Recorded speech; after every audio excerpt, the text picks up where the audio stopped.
Today is July 17th. Welcome to Native Calgarian. Oki, Naganago, Mekoche, Che Stokom Aki, or Dekots Neko Tine Siku. My name is Red Thunder Woman. My married English name is Michelle Robinson, and I use she and her pronouns. I'm speaking to you on the lands of the Niitsitapi, which is the Blackfoot Confederacy. The Blackfoot south in the imposed US-Canadian border are the Blackfeet. North of the border are the Siksika, Gunai, and Bagani of the Confederacy. These lands are Treaty 7 signed September 22nd, 1877, with signatures that include the Blackfoot Confederacy, the Wesley, Chiniki, and Bearspaw Nations of the Stoney Nations, and the Dene from Tsuut'ina. I acknowledge all First Nation, Métis, Inuit, status, and non-status across Turtle Island as the keepers of these lands. All non-Indigenous are treaty partners with the government signing on your behalf. It's important to understand the straight agenda and gendered violence was and is forced on these lands by Christian outsiders. Land acknowledgements are critical for creating a safer space for Indigenous, as well as honoring the host as a guest and acknowledging your role as a treaty partner in a so-called time of reconciliation. It's important that land acknowledgements have meaning. I encourage all to introduce themselves with their acknowledgement of their ancestors, stories of displacement, and how you perceive your role as a treaty partner, a citizen of Canada, a refugee, or other land displacement, so we as Indigenous people know how safe you are to be around.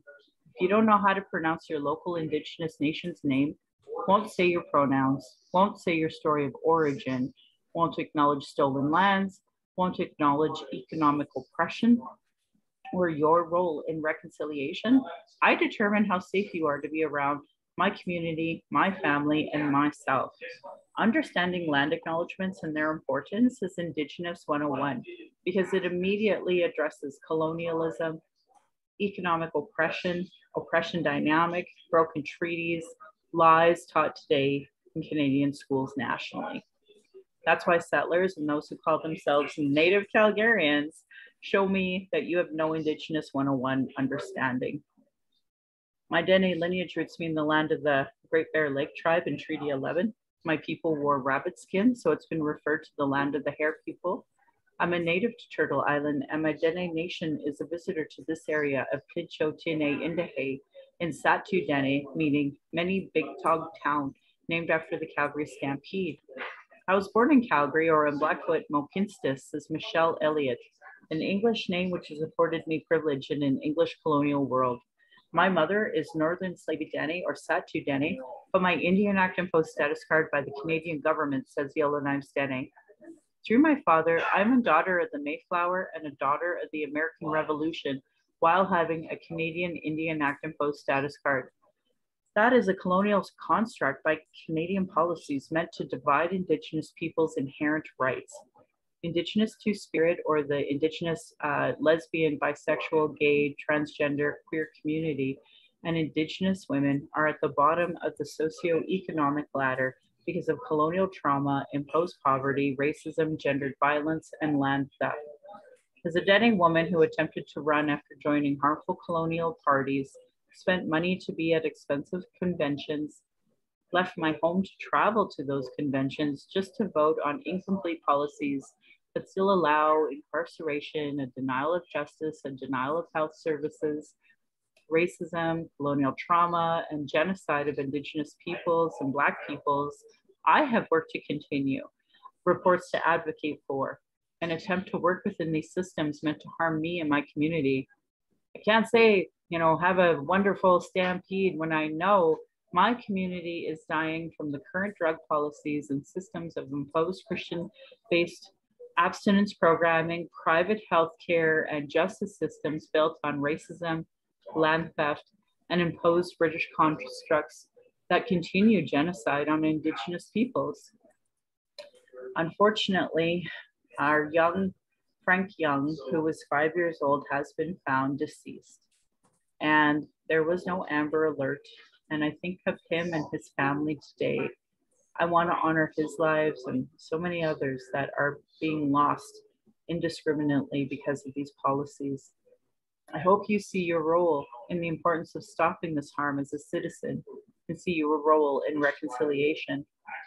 I honor the Blackfoot as the elders and members have been so kind to me on my Red Road journey.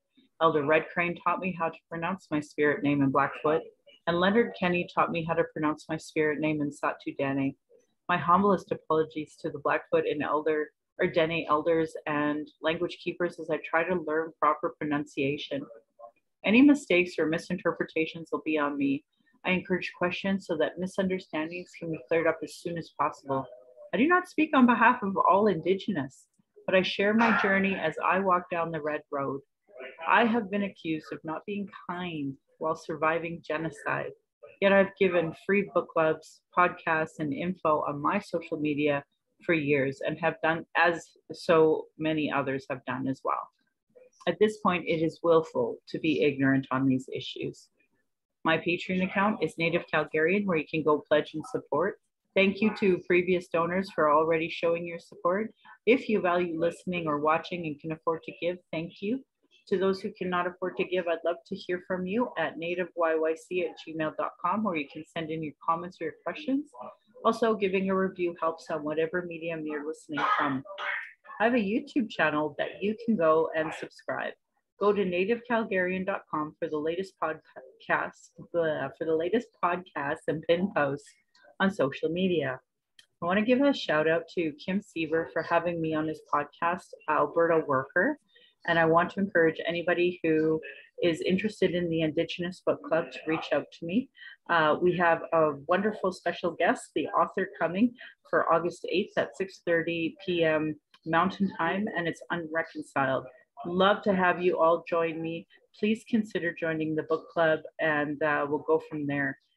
Now, today, I'm quite happy to have a returning guest, but as always, wishing that I didn't have to even know you, Cory, but we do know each other now, and you are the widower of Lillian Ashley, and you have an update for us, and I'm really honored that you would be willing to come on the show to tell us, so thank you for that. Thank you for having me. As I always say, I appreciate your time and your effort and what you do for all the people. You take a lot of your time out of your life to help a lot of people and to get the word out there, and so people can have a chance to understand, and that's important. And there may be many people like you, but it takes a special person to get out there and do it and fight against the atrocities that are happening in our world today. I have a few updates, actually. So I guess we can just get started on this.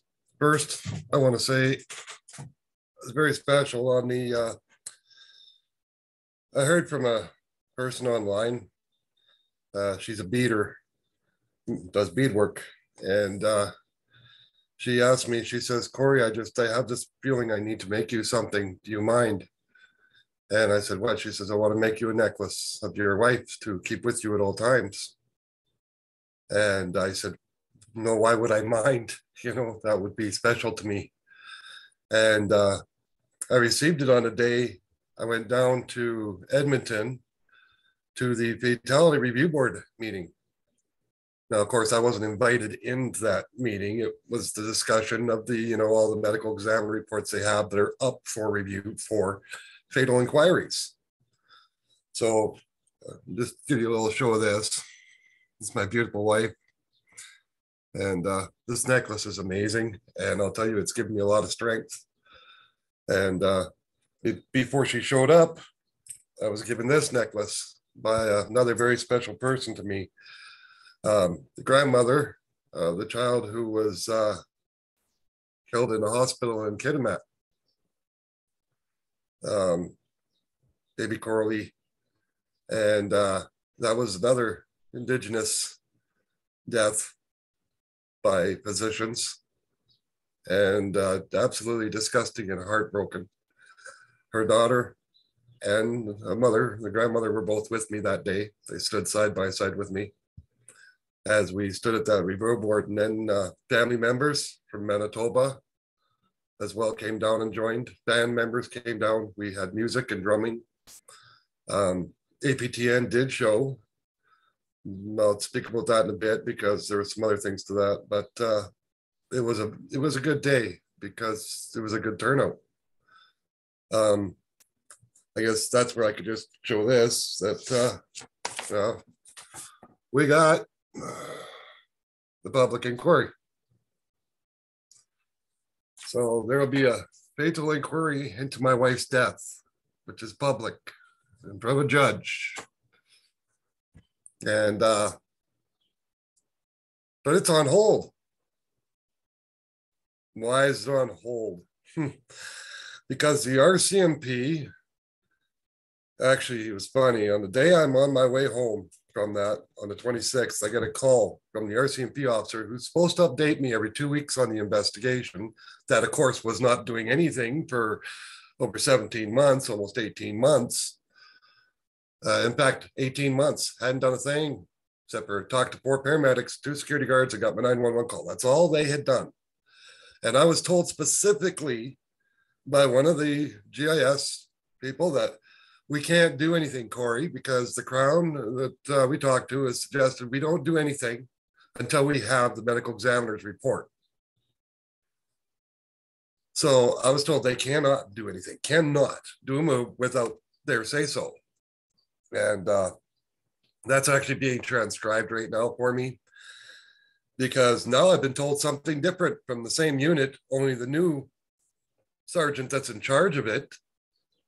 I've been told the exact opposite. Oh no, the Crown is just an advisory council for us. We actually do what we want when we want. So in other words, the 18 months of nothing was them just not wanting to do anything. Of course, we know the medical examiner report I got back came back undetermined. And well, pretty disgusting, but I know why my wife's dead. It was the healthcare system. I know who was involved. I know who removed me, which aided in the murder of my wife, which was an RCMP officer. I have since then had constant collusion, conflicts of interest, missing evidence, evidence not collected in time and it gets deleted, so on and so on. I could go into all the details, but I don't think I really have to. I think you get my point. It's pretty disgusting. And this has been how the RCMP have worked all along. Disgusting, disgusting show. The newest member was put in there because I called up and was speaking to the officer, the staff sergeant who's in charge of my CRCC case.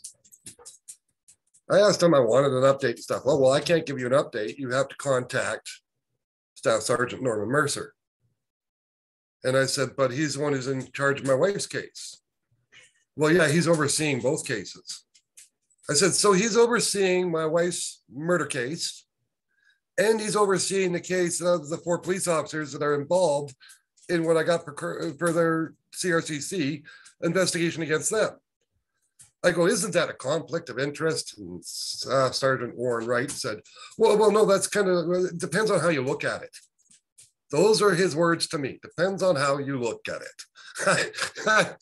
I actually think I chuckled just about like that. And I went, no, it doesn't depend on how you look at it. That's a massive conflict of interest. Ironically, Cory, the ACERT that we have as a so-called overseeing body of the police are actually stacked with a bunch of retired RCMP and police officers, former police officers. So we're literally talking about the back the blue folks already in this ACERT. So yep. Even if you had the opportunity to have, an outside body investigate this, we know cops will never turn against a cop. That's why I've been reaching out to the United Nations. Yeah. Because I feel the United Nations are the only ones that will, number one, give true respect to this case and investigate it properly, as well as take all my evidence in and, prove that I've got a lot of dirty cops involved here. Not just dirty cops, but all the way up to the top of the politicians. Marco Mendoncino, and I will not call him honorable. Not a chance will I call that man honorable. David Lametti, I'll give him that name, honorable, because that was who I first tried to contact. I thought he was the one in charge of the RCMP, you know, justice and that, but it wasn't. It's a safety minister that's in charge. So, but David Lametti took my letter of my concerns because I felt that my life was at risk. Okay. Yep. These police are being dirty. They're doing all this stuff. I need to know things. I went and ditched my vehicle, got another vehicle insured, not in my name. And I drove it back to Parsley Way and I hid for a few days in a person's house. And I made sure I had copies of all my evidence and I gave it to people all over. That way, I figured, well, if anything happens to me, I'm protected. I'll become a martyr. I'm not worried about dying. I'm not. And I'm not worried about this case not seeing the light if I do. And I'm not worried now about these cops not going down because they will. And I won't give them the respect to call them police anymore because they're cops to me. I've lost a lot of respect in this. I'll tell you, I used to have respect for them. I was raised to respect them. Unlike Indigenous people, I was raised to respect them because I was born white. I'm disgusted in a lot of the stuff I have learned lately. Things I've learned about white privilege, things I've learned about the police system, the healthcare system, our judicial system, right up to our top-notch politicians on the top that are supposed to be protecting you. Instead, this guy throws me under the bus, Marco Mendocino. Now, I got something that really blew me away. I received a letter which was supposed to be basically from Marco Mendocino. Okay, it's from the inspector Andrew Duval, which is of the Ottawa. It's got an Ottawa address on it. It was dated the 24th of May, which would be 2 days before the Fatality Review Board met. Now, the problem with this letter here that was dated 2 days before the review board met was, I don't know if you can see this, but I really would like it if you did. Now, if you can read this, there's a name on there called Ken Denbury. If you go down to here, you can see modified, created on and modified on the 30th of May. Now, they think I'm stupid, okay? So I went and did all this and got all these papers here, which prove that the letter was actually created on the 30th of May. It was then modified a few minutes later for the date and the address to make it look like it came from Ottawa. However, the sergeant that I was talking to, the new staff sergeant that's involved in my wife's case overseeing it, he let it slip out of his mouth, and I have it recorded, that, well, yeah, I seen it before it was sent out.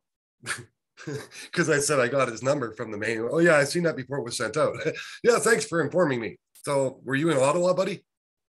No, he wasn't in Ottawa.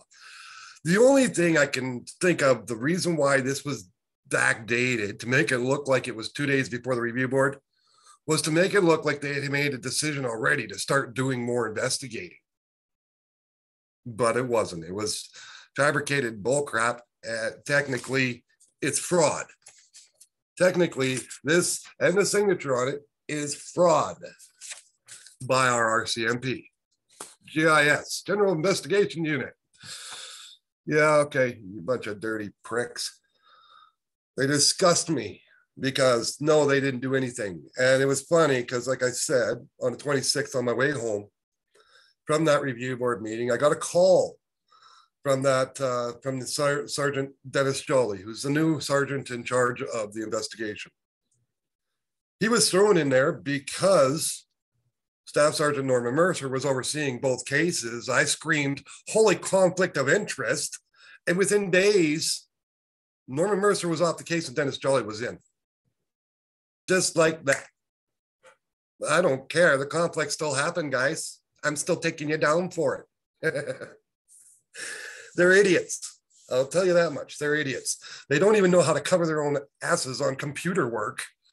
And they think that humans out here like me and that are stupid.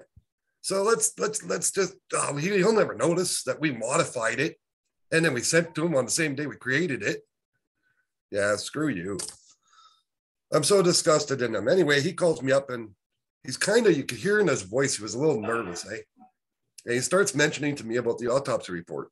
And he says, Cory, did you do that one part on the autopsy report that talks about further testing and stuff? I said, yeah, for genetic testing. I said, what about it? He said, well, I finally heard back from the medical examiner. He contacted me today, and that was on the 26th of May. I want to kiss that guy. And he said to me, he goes, that they don't do that testing, that's for the family. Are you guys doing that? I said, why would we? You guys are trying to prove my wife was a drug addict or something? I said, because that's the only thing, you can try to push to, which is what you've been trying to do the whole damn time. Yeah. I said, as I told you before, my wife was not a drug addict. She was clean. I said, in fact, she'd stopped drinking alcohol. I said, as I've told you, she also went through every single test known that the doctor could put her through for the 2 years previous to her murder, because there was something wrong in her abdomen and the doctor needed to know what was causing her this pain.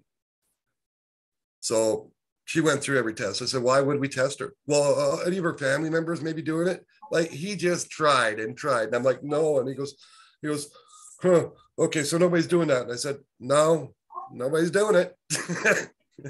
So then he moves on to the next question, which was about, he goes, by the way, he mentioned something about the review board is going to be meeting soon, or maybe today or something. He says, this is like the first time I heard about it. Now that's an interesting thing, because I had talked to him twice. This was our 6-week conversation, and every 2 weeks we talk. So I've talked to him twice before, I believe. And I had mentioned both times about the fatality review board meeting, but this is his first time hearing about it. So what, you don't listen to me, you only listen to the medical examiner?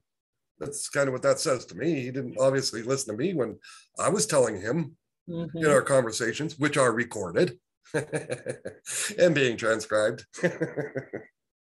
Sorry, I have to giggle because I took the medical examiner's report, and I have a friend, very good person, love very much now, very, very close. Transcribed that entire 46-minute conversation, over 30 hours to transcribe that properly. Ooh. But this person has their medical transcription certificates. They are legal. So every word in there had to be taken. When I showed up at that review board meeting, I walked in with a stack of paper. I asked the people at the front desk, please, could you get it to the review board? I said, I just want them to take this option to look at it when they look at my wife's case. It wasn't but 10 minutes later, a very tall gentleman came walking out, walked up and said, he only had about a couple of the papers in his hand, but he goes, you're Cory Ashley? And I went, yes, and introduced my compadres there. And he says, he goes, we discussed this when this paperwork came into our hands, that somebody should come out and talk to you. And I want to let you know that when we open up your wife's case, we're going to view all this evidence you brought in. We're going to take it in its entirety. We're going to view it all in order to make our informed decision. And I said, thank you. That's all I ask. We had a little bit more discussion. He went back in. APTN showed up. It was great. APTN wasn't going to show up because they were told CTV was coming. CTV never came. When he said, when he started to cancel on me, I said to him, I go, why are you canceling? What, you can't do your own work? You're going to go and just take the work from them and try to ad lib off of whatever they're going to get? CTV was never coming. It was a setup so that APTN wouldn't come. But APTN did come. APTN did, they got a huge story. They got a lot of stuff from us. A very little bit of it's on TV, but they have a lot of it. I've been promised something from APTN. I'm still waiting for the head of APTN, the new head, to actually follow through with what she promised me. She promised me something big time, and she's been failing to actually do it. But we'll see. I think the media is too chicken, actually. I think they're scared to lose funding, jobs, their certificates. I think the media is terrified because they know I'm taking on two biggest organizations in Canada, provincial and federal, the healthcare system and the justice system, police, right up to the federal politicians we have that were voted in that shouldn't be sitting there. If you do this to your citizens, you're not a good person. And our government since 1867 has been committing genocide and covering it up. The disgusting part is they're still doing it today. Yep. And not many people get a chance to fight against them and to make an actual positive change. I promise you, I will never stop. I will not back down. I will see change. Update college physicians and surgeons. Well, I did get a bit of an update. The main doctor that was on the case quit.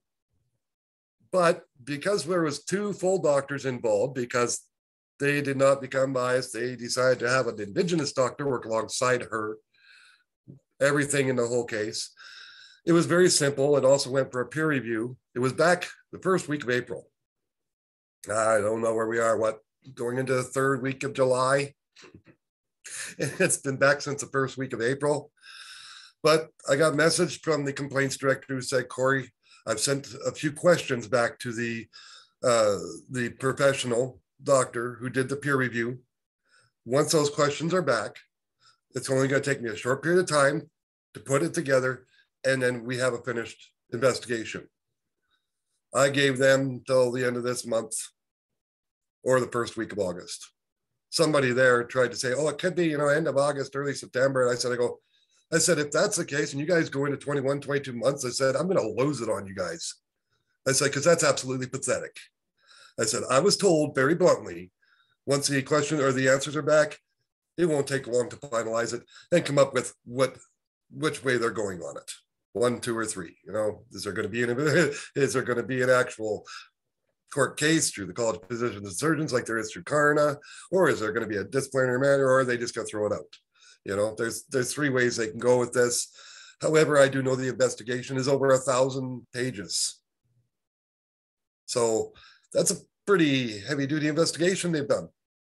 I had it from the head of the College of Physicians and Surgeons that mentioned it was over 1,000 pages.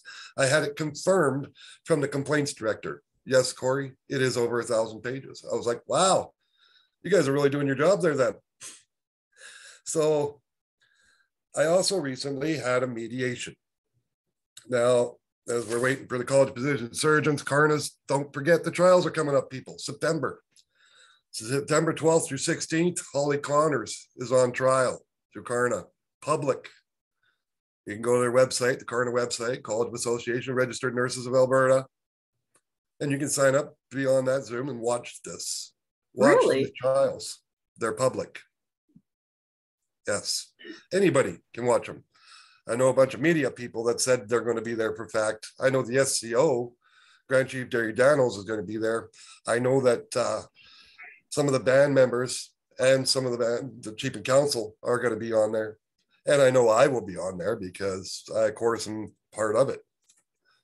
I expect the same thing from the College of Physicians and Surgeons in reality.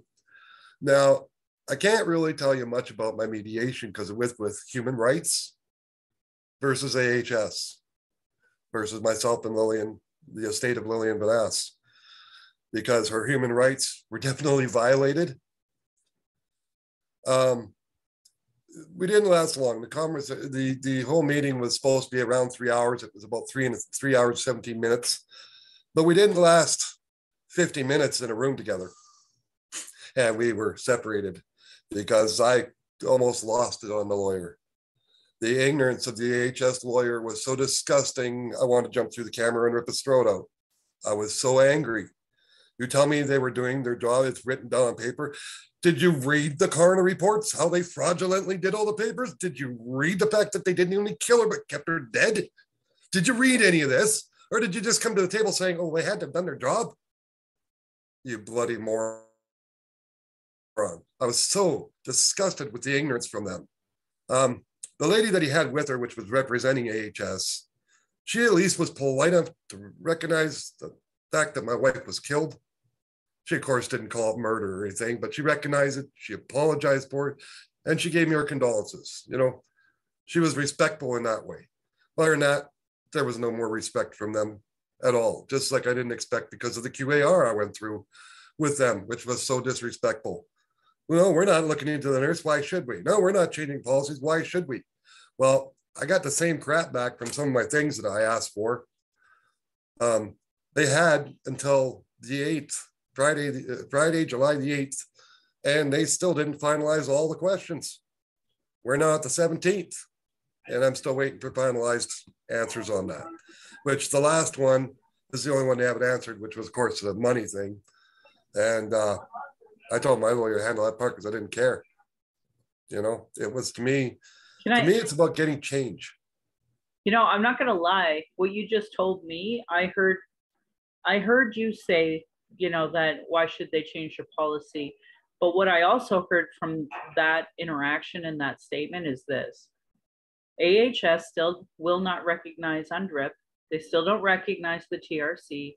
They still don't recognize the national inquiries, calls to justice for health. Correct. All three of those talk about the need for change provincially for all of those different documents to be implemented.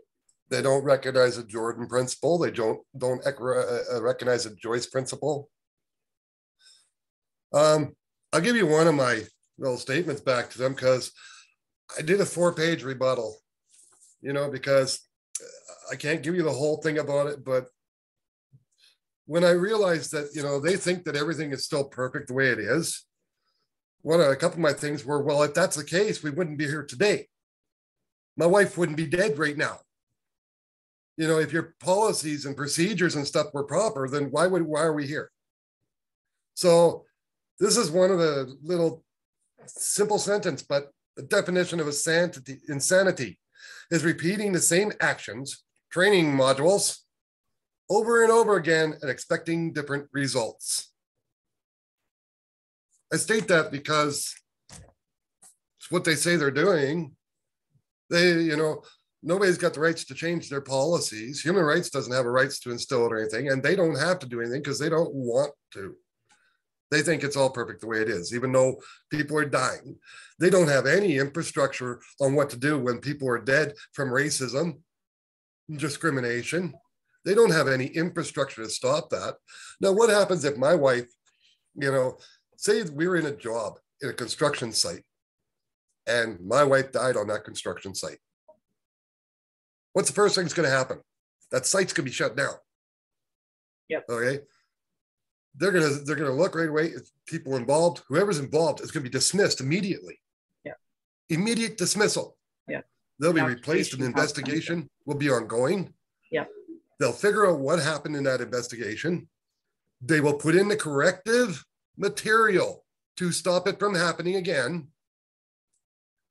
And the construction company will continue on. Apparently, AHS is above that.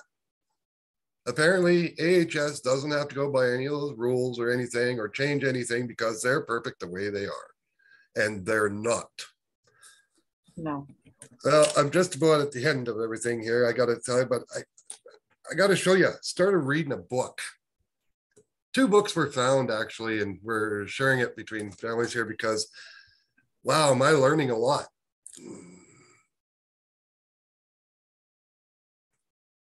Criminal Investigations, Forming Reasonable Grounds. It actually explains a lot in here, and it's helping me with a lot of the what I can do right now type of things. And, you know, this is stuff that the police are supposed to be doing, you know, that they have failed to. Number one, why would you stop the public inquiry when you guys haven't done anything? All you did was talk to 4 paramedics and 2 security guards, got my 911 call, and then did nothing until after you knew a public inquiry was happening. And then they send their lawyer to the public inquiry to say, stop right now. Do not proceed further. Were the words, do not proceed further. Because we have an investigation going. And yes, I read it in the Fatality Act. There's an investigation going. Public inquiry cannot be done until the investigation by RCMP is complete. Pretty disgusting considering they've wasted how much time? Over a year. You know, yeah, it was in Hannah's hands for a while and they screwed with evidence and everything. So that's why they're under investigation. But trust me, I am now spending time to put some of the investigators that are on it right now under CRCC. You know, I'm just going to stop you there right now because we just need to take a minute and just tell you, I get so pissed off when I hear that. about the RCMP, not doing their work. And the reason for that is this. I ran in Calgary East, and at that time, the Conservative MLA was under investigation the Friday before the actual election. The RCMP walked into his office, confiscated his computers, and that was needed in order to talk about the leadership review of how exactly Jason Kenney was elected as leader. We are now at the point that the premier has stepped down and there's going to be a new leadership race. And the RCMP are so inept, they couldn't even finish that stupid investigation in time before the leader has moved on. No, that's just it. How long are they going to try to stretch us out now? 10, 20 years? Not going to allow it. That's why I'm gone to the UN. I've got other friends doing other calls and things, and we're all working from within to make sure, because I think, honestly, since they spent a year doing nothing, there should be no reason why they're allowed to investigate now, especially considering I'm putting some of them under investigation through CRCC for corruption, for conflict of interest, for failure to do their jobs, for fraud. Fraud. And they can't say they don't got fraud because I got the evidence right here. So, it's to me an absolute disgusting thing. These police thought that they could just push this to drugs, wipe it under the rug, and my wife's case is gone, done. Yet they know 2 other completed investigations both said there was some major, major issues. And not just the fact of major issues. My wife's dead and they kept her dead. And they still haven't turned this to a murder investigation, what's going on, until a public inquiry is actually instilled. And now they're going to try to drag this out. I will not allow it. I will not allow it. I'm not going to allow the evil, disgusting people that are supposed to be doing their jobs, which, trust me, I know, because I've been reading all about it. And I've been learning a lot about you cops and what you're supposed to do and what you failed to do and what I can actually do as a citizen. Did you know, as a citizen, I can actually go to a judge about this? I found out about this, and well, guess what? I've actually been in 2 court cases in the last month. One, I went to a judge by myself, filled out some forms and everything because of a man that wasn't getting proper health care. And that he had mental issues. He needed help, and got him into Ponoka. His second time, because he was in there for 2 weeks after I got him in there the first time, they kicked him out, which was pretty disgusting when he was saying, no, I don't want to leave. I'm finally getting help. They put him on voluntary stay, asked him to leave. He said no. So they offered him cab fare. Just leave, go to Edmonton, go to Calgary. We don't care. We'll pay for a ride anyway. And I said, I'm on my way to pick him up. I had him in my house for 6 days. After quite a few flip outs and stuff and that with the man, because I knew he's broken. He's beyond broken. He's the father of the baby that was killed in Kitimat. So he's beyond broken. And he's been through a lot in his life. And he admitted he was beyond broken. He didn't know how bad it was until I sent him a letter that came from a police officer about other people and what they seen this man doing. And he didn't realize that things people are saying is true. He didn't realize that's how bad he is. Now he's actually doing a lot better. He's staying in there. He's in the middle of a few-week course now and then already booked up for another one for a month as they've been trying to boot him out of there. I fought hard, and I went to a judge and I tried to do, the right thing because the man needed help. And unfortunately, though, the night before I went to the judge, he had a flip out in here and you got to go. But I made sure I knew where he was at all times to make sure he was safe. I did that trickily, but yeah, with the help of some friends, we made sure he was safe. He got into the hospital that night. Unfortunately, they had a hospital, but it actually turned out good. He also had a blood infection. So, which was probably from the tooth extraction that they did in the Ponoka hospital and then kicked him out with no meds. He ended up with a massive blood infection, and it's lucky he ended up back in the hospital because he could have died from that. You know how many times our people, Indigenous people, are mistreated in those institutions, aren't given proper health care, aren't given proper dental care. Like it's disgusting. And nobody cares because we're a native. Well, this here is going to be a shock for you. He's white. Yeah. She, his spouse, is native, full indigenous. So is the grandmother. He's white. But there's a lot of white people going through hell in the healthcare system too. Absolutely. The healthcare system doesn't care. No. Like I said, systemic racism, racial profiling, and profiling covers every color of skin. Yep. That was a big part I want to get to was he's white. And this is the abuse he went through that I fought twice. He ended up in the Hannah Hospital. They found a blood infection. Well, then all of a sudden I hear from this guy from the Hannah Hospital. I just about hung up. And he said, I'm from the mental health department. I'm like, okay, what are you calling me for? And he told me why he was calling me. So I spoke to him. He said, apparently you're his advocate. He said that he signed you as his mental advocate and wants you to be his. I said, yes.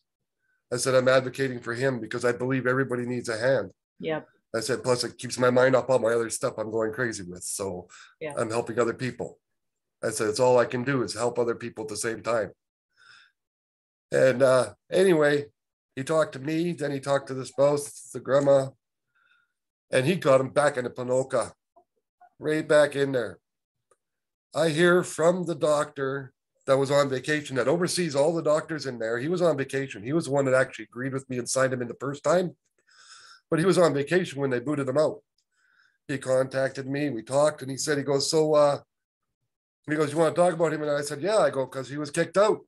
And he goes, oh, no. They told me he left voluntarily. I said, oh, no. They lied to you. I said, and more than one doctor. I said, this doctor, I know one other one. I said, and I believe there was two others involved in it, in kicking him out. Yeah. They offered him cab fare. They're lying to you. Yeah.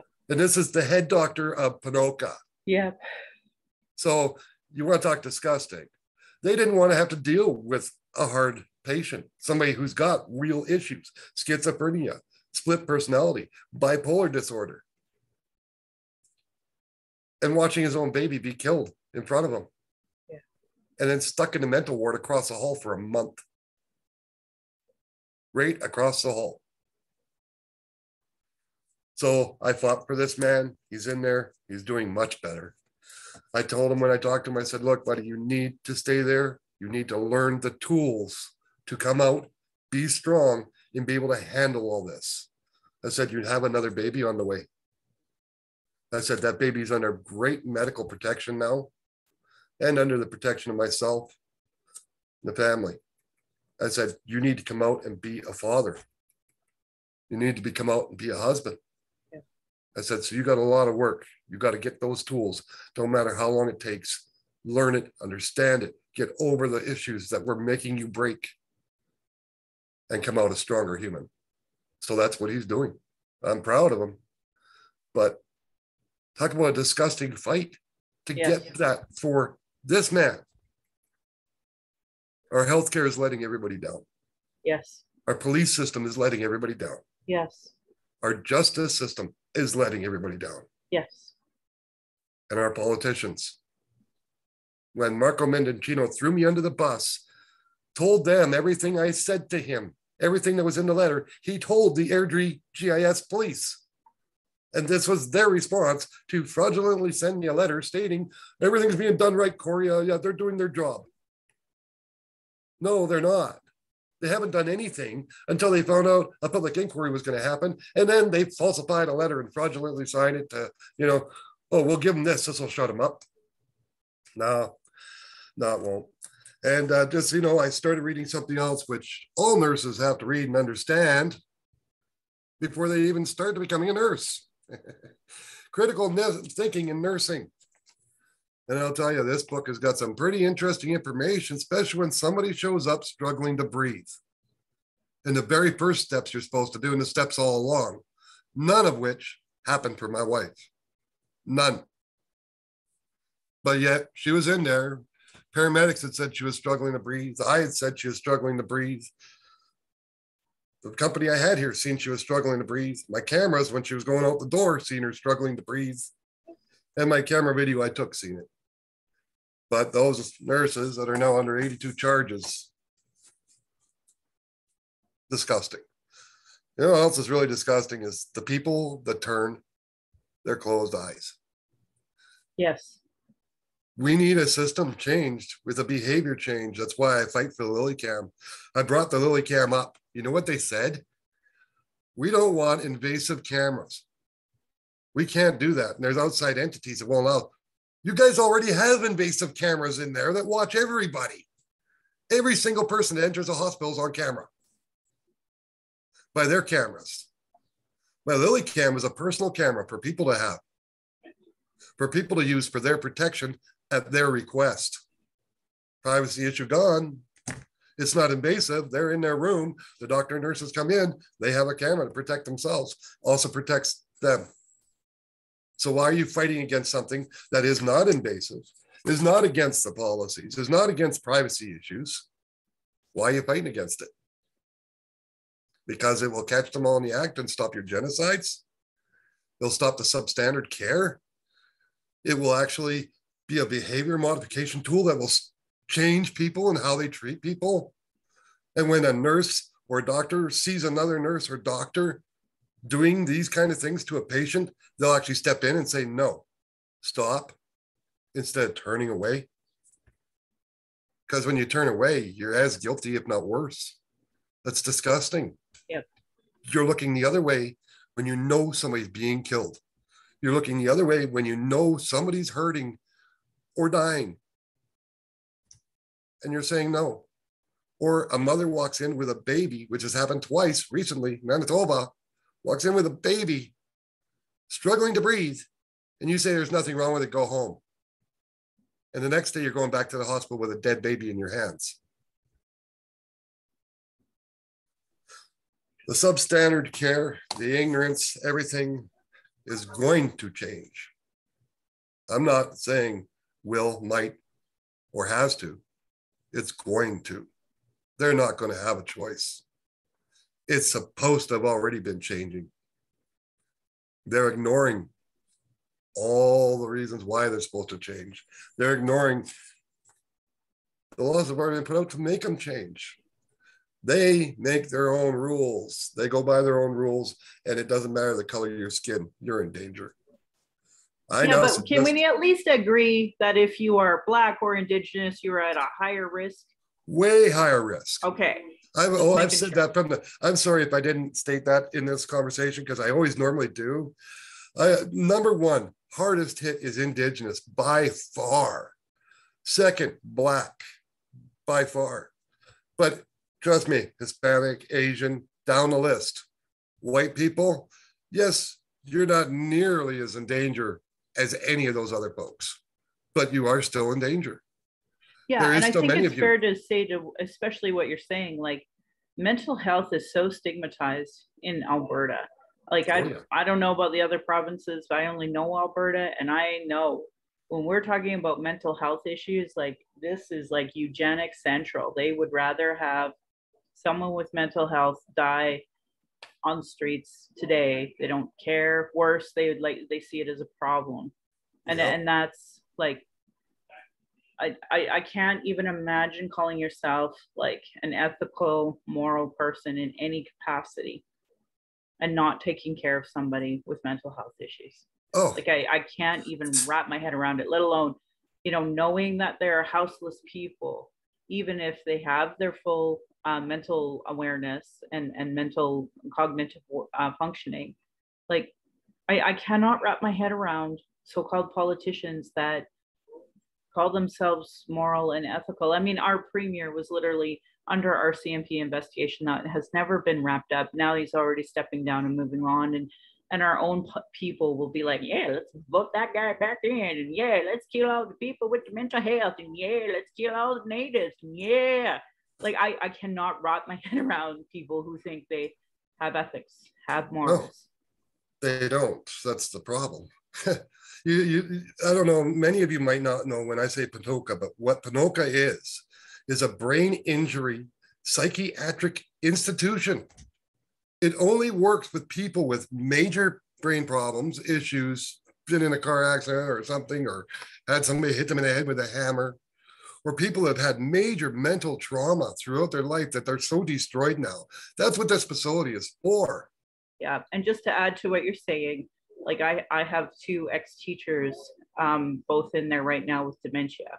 Like that place is absolutely for that. And I am sad to say, you know, growing up in Alberta, that Ponoka's hospital for folks with mental health issues that's been a joke all across Alberta. Yep. But it's also been used as a weapon, like especially to Indigenous women. Oh, I think you belong in Ponoka. Yep. I.e., what you're saying is crazy, and you're just a crazy Native woman. Oh, right? yeah. Like, these are the types of things that have been said to us and done to us, and sterilizations have been done to us there too. There's a whole book called The Special Hell, and it's about eugenics in Alberta, and folks with disabilities and mental health issues, they have always been sterilized there against their will, with like coerced into sterilization. Like this, we believe in eugenics in Alberta, and all of their policies say so.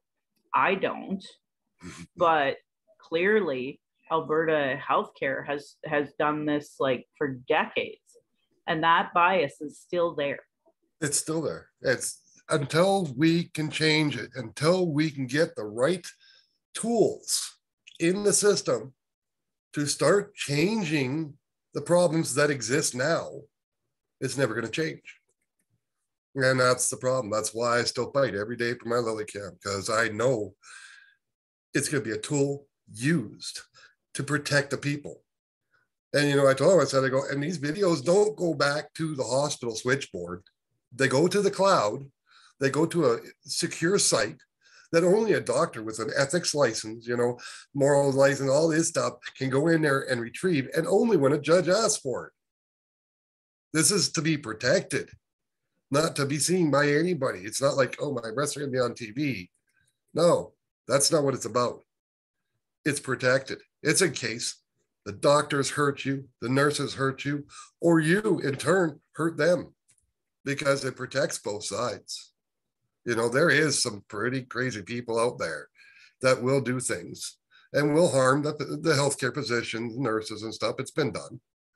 So it protects both sides, but at the same time, it changes people because they know I'm under camera. I can't act like that no more. I can't say those things no more. Yeah. It's a tool now that's changing, modification, but it's the third party, unbiased entity that is irrefutable proof. It 100% protects the people. Yeah. And it's the only way we're going to get change, because obviously they don't care about changing. They think they're perfectly fine the way they are.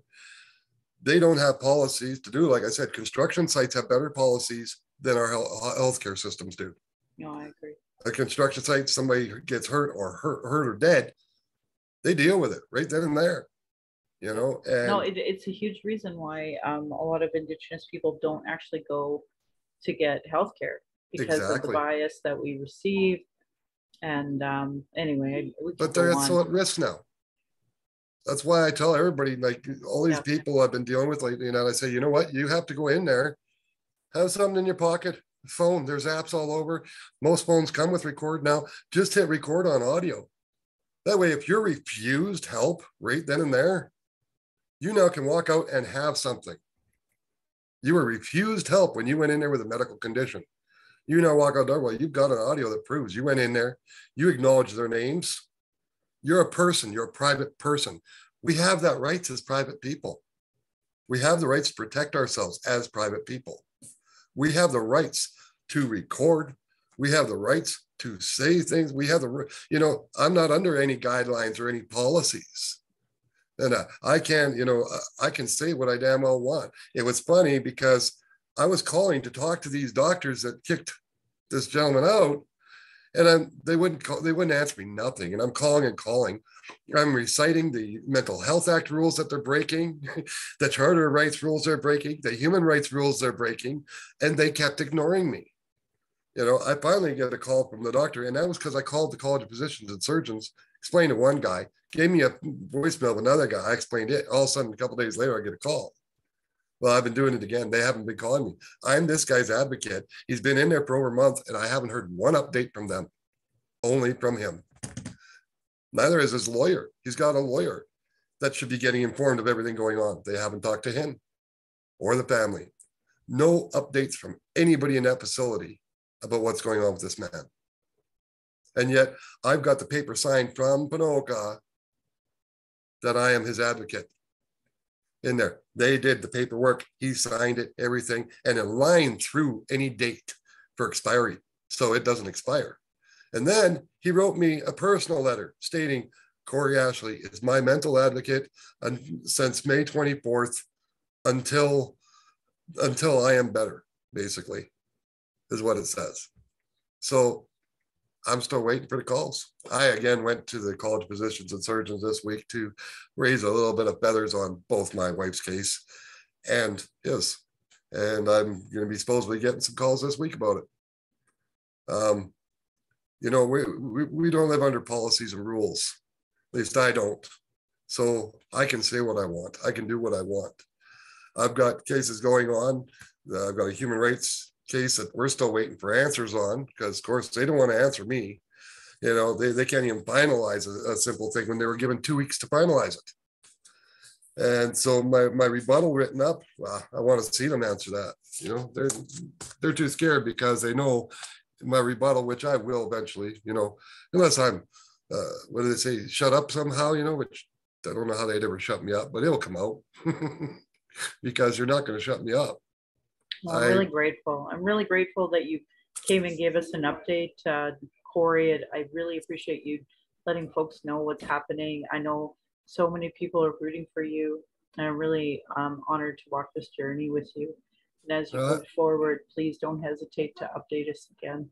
I just hope that people, you know, pay attention to this, realize this, protect themselves at all costs, and know that I'll never stop fighting. I am fighting to protect the people. Indigenous first. My wife was Indigenous. She did not deserve to be dead at 40 years old. No, she didn't. But then neither did Joyce Etransfer. Neither did George Harvey. There's the ladies of baby Sarah. None of them deserve to be dead. But they're all dead.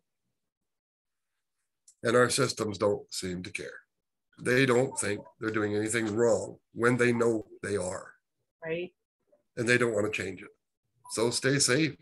Be careful out there, people, because we live in a very scary age and time.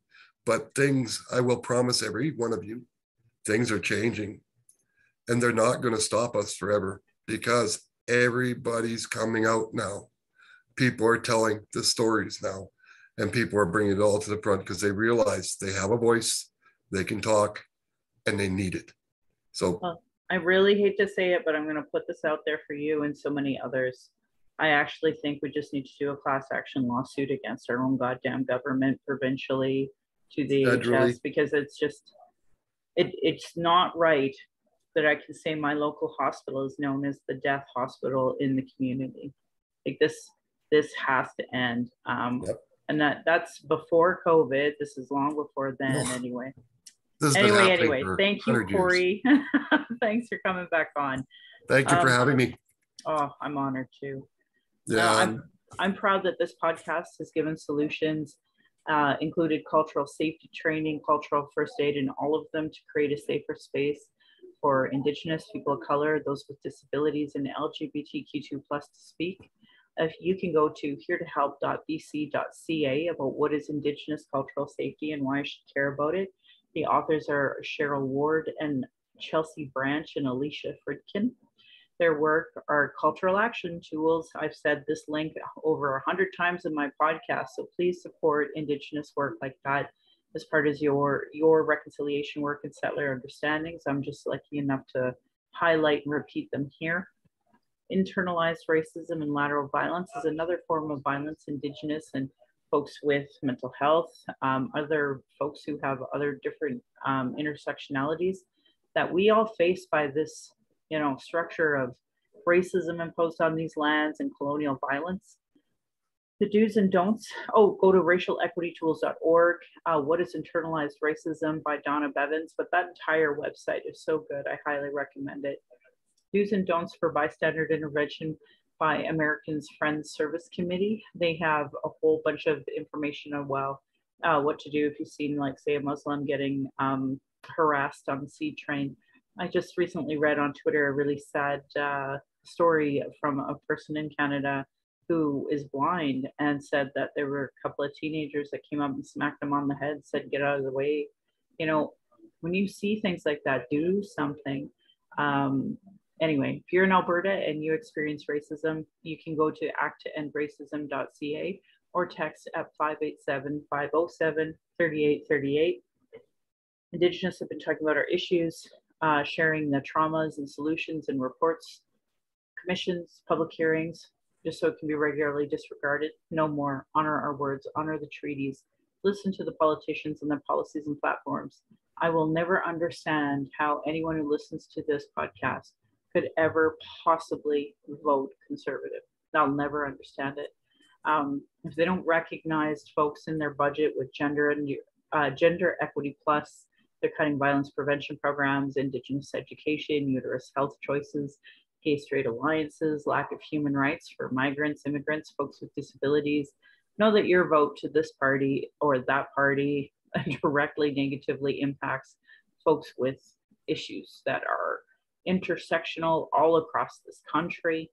Demand that they implement the Truth and Reconciliation Commission calls to action, the recommendations of the Royal Commission on Aboriginal Peoples, the multiple reports about child welfare reform, violence prevention, 231 calls to justice from the National Inquiry on Missing and Murdered Indigenous Women.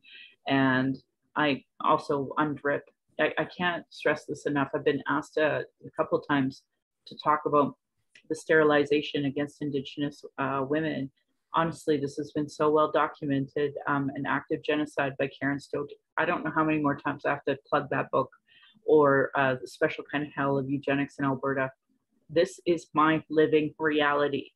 Lillian Ashley is dead because the very health recommendations that have been told to Canadians over and over are not implemented. We bring solutions. Anyone who is feeling so-called overwhelmed and not knowing the answer, you are choosing not to see the answers in these reports. Denying these reports is a form of abuse called gaslighting. Our people are experiencing extreme racism in the educational, justice, and health institutions, with multiple reports that say the same thing. Demand change from election platforms and politicians. If they don't understand colonialism, racism, privilege, sexism, they have zero business running. This should be understood by all parties, local politicians, community organizations, sports clubs, etc. If you were to Google how non-Indigenous Canadians can become allies, you'll come up with some great articles. If you're feeling emotional distress after hearing this, please call the First Nation and Inuit Hope for Wellness Helpline at 1-855-242-3310. It's toll free, open 24 hours a day, 7 days a week. You can text at hopeforwellness.ca. If more related to missing and murdered Indigenous women, girls, and Two-Spirit, you can call 844-413-6649. For non-Indigenous, there is a functioning 211 in your area, or you can call 833-456-4566. If you're a 60 Scoop, there is 60 Scoop Indigenous Society of Alberta at ssisa.ca. If you are LGBTQ2+, there are crisis supports to match who you are. You can go to lifevoice.ca that has tons of resources, from the Trans Lifeline to the Trevor Project to the youth number. So please call those numbers. This government's failure to properly respond to this crisis is costing lives, costing taxpayers, and using up scarce resources in our overburdened ambulance and hospital systems. If you know someone who is using substances, do not use alone. If you are using, you can contact the National Overdose Response Service at 1-888-688-NORS for support. And there's 2 apps you can download. You can download the Brave or the DORS app. And that's from the Edmonton Journal. They recorded 115 drug poisoning deaths in April alone. And that's where that quote came from. Violence is my everyday reality. Every Indigenous generation has faced it. This is self-care, how I take my power back. It's why I started this podcast, to speak freely without interruption, without tone police, without leadership shaming, without gaslighting questions. Many people don't want to hear Indigenous opinion, but sure want to tell us theirs, usually by people who know nothing about Indigenous, colonialism, the constant surveillance of Indigenous people, our protests, our vigils, and our rights. I and many others share info on microaggressions daily, so it is unacceptable to say them anymore. Learn about being trauma informed. Folks like me dealing with internalized racism or gatekeepers that survive off the status quo, people who are so in their trauma, they stop people from doing the good work and deplete personal resources. Internal, external racism is an everyday reality for me, Indigenous people, folks with disabilities, QT BIPOC, and many others. Masicho to my ancestors, to my granny, to my mama, what strength looks like through your example. I want to thank my dad for teaching me to be strong and blunt, my stepmom for showing me what a proud culture is through her Austrian family and roots and teaching me to be a proud Calgarian. It's through her I'm a second generation proud Calgarian. And I want to say thank you to my husband Darcy, big Buffalo rock man. It's Mystica Pasaco. I'm sorry. I apologize to my Cree friends. Anyway, he produces and edits this show on top of being my husband, my childhood friend, the father of our child, and the support of my journey down the red road. He has witnessed decades of racism and sexism. And to our child, Thunderpipe Necklace Woman, we are blessed to learn from you daily, and we are honored you chose us. You give me daily accountability to be a better, stronger person. I hope that my family will be proud in the future, trying to discuss these present day issues in a way that they can understand. My Patreon account is Native Calgarian, where you can pledge and support. Thank you to my previous donors for showing your support. If you value listening and watching, you can afford to give. Thank you. To those who cannot afford to give, I'd love to hear from you at nativeyyc@gmail.com with your comments or your questions. I also have a YouTube channel. You can go and subscribe. You can go to nativecalgarian.com for the latest podcasts and pin posts on social media. And Sundays at 4 p.m.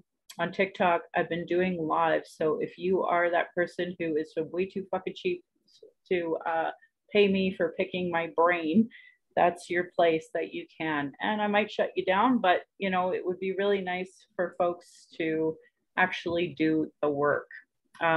Last thing I'm going to say is this. I was at the Calgary Stampede this week, and I came across a post or a statue, and I just posted this on social media, and I posted it because I'm really challenging, like it bothers me.